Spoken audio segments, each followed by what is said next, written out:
নমস্কার, আমি আজকে আমার শাশুড়ির হাতের আরেকটা রান্না আপনাদের দেখাবো, কাতলা মাছের মাথা চচ্চড়ি।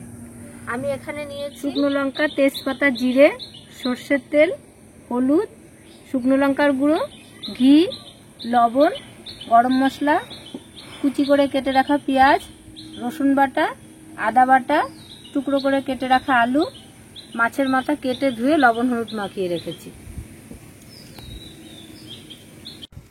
কড়াইতে সর্ষের তেল দিচ্ছি,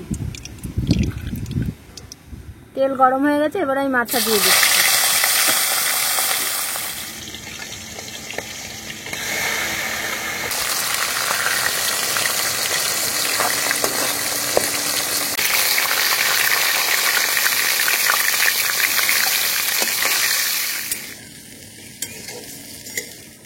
আমি এই তেলেই এবার আলুগুলো ভেজে নেব।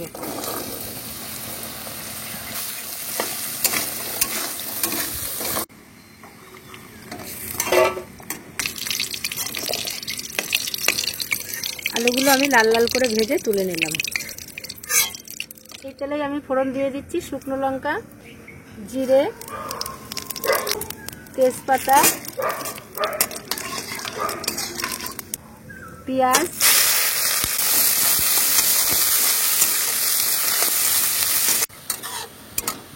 এবার পেঁয়াজ ভাজা ভাজা হয়ে গেছে, এবার আমি রসুন দিয়ে দেবো।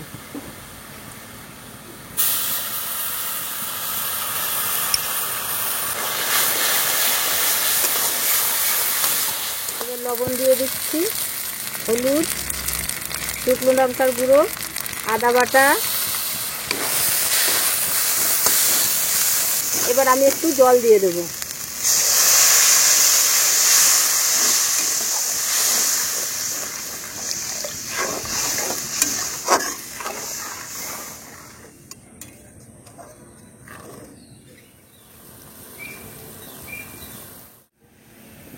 ঝোল ফুটে উঠেছে, এবার আমি মাছের মাথা দিয়ে দিচ্ছি।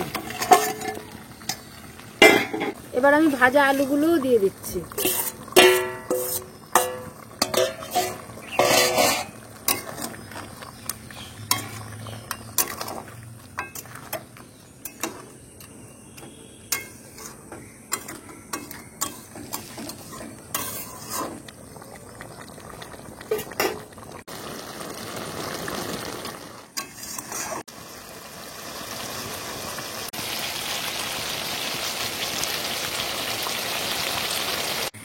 এই মাছের মাথা চচ্চড়ি সবসময় বড় মাছের মাথা হলেই বেশি টেস্ট হয়, যত বড় হবে তত টেস্ট হবে। আমার রান্না হয়ে গেছে, আমি এবার গ্যাস অফ করে দিচ্ছি।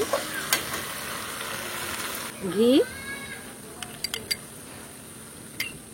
গরম মশলা,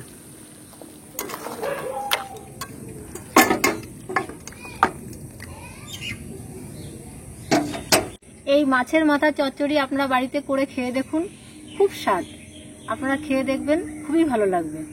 আর যদি আমার এই রান্না আপনাদের ভালো লাগে তাহলে লাইক করবেন, কমেন্ট করবেন এবং শেয়ার করবেন, আর চ্যানেলটিকে সাবস্ক্রাইব করবেন।